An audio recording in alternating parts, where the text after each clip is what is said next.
No fooling around with this miniature. Let's get to the table and paint him.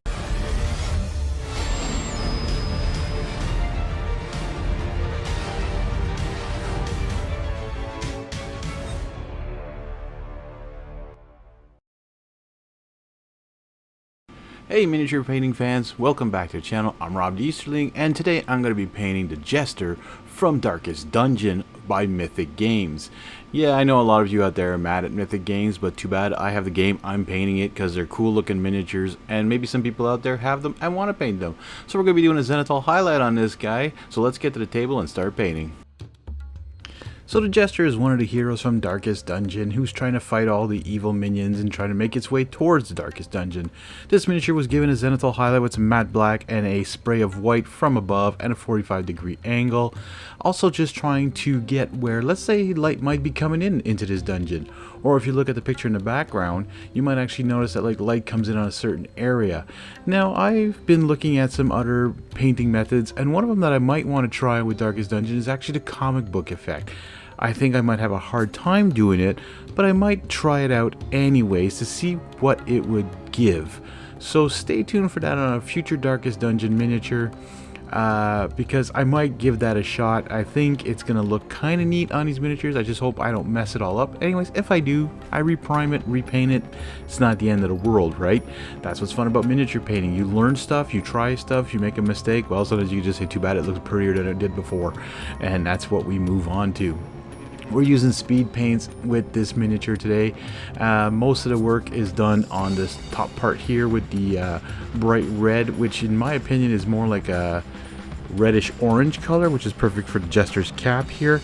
Again, the pose is different, and I was told that supposedly there are poses or pictures or cards or whatever you want to call it that are for the PvP mode in Darkest Dungeon, which I forgot there was a mode of that, but I didn't find the cards that are for PvP. Maybe I'm looking at the wrong ones. I thought these cards in the background were the ones that were for the Darkest Dungeon, but I hope not, or I don't know. Anyways, so supposedly there is a mode PvP, and they want to differentiate the two pictures, but still the miniature should look like the one that's for the game itself. So I don't know if the one in the background here is for the game itself or for the PvP mode. I have no idea, and I haven't had a chance to look at that. Even though I've played the game many times, well, a few times, I still haven't seen. I think I put away the PvP cards, and I think they look identical.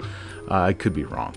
Anyways, again, a zenithal highlight, one of my favorite methods of painting miniatures now, because it just makes it so much easier to get your light and shadow. It doesn't, I mean, okay, it doesn't get the highlighting like some people would love to do. So someone maybe go back around, do some edge highlighting on this, which I will try and do with some air paints a little lighter on the helmet, on the on his hat, and some little patches on the pants and all that.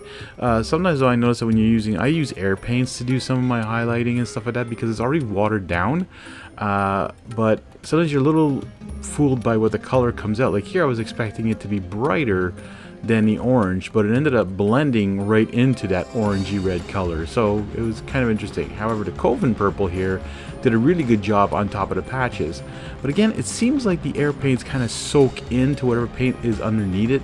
So I don't know if anyone out there is airbrushing. Let me know if maybe I should be putting some sort of like coating on top of the speed paints. Like I never done that before, but maybe I should put that varnish on and stop it from soaking in after. I don't know, or maybe should I let it dry for like 2-3 days first? Anyways, like the Craven Hue here does a pretty good job on the bandages or the ties in that Jester's cap, coming in and just highlighting those areas and not being too thick, and keeping also the details.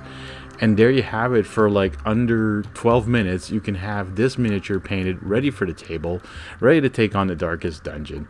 Anyways, I want to thank you guys again for watching. I hope you're enjoying my videos. Please tell your friends about me, because this channel needs to grow more. Anyways, I want to thank you again, and we'll see you all in the next one.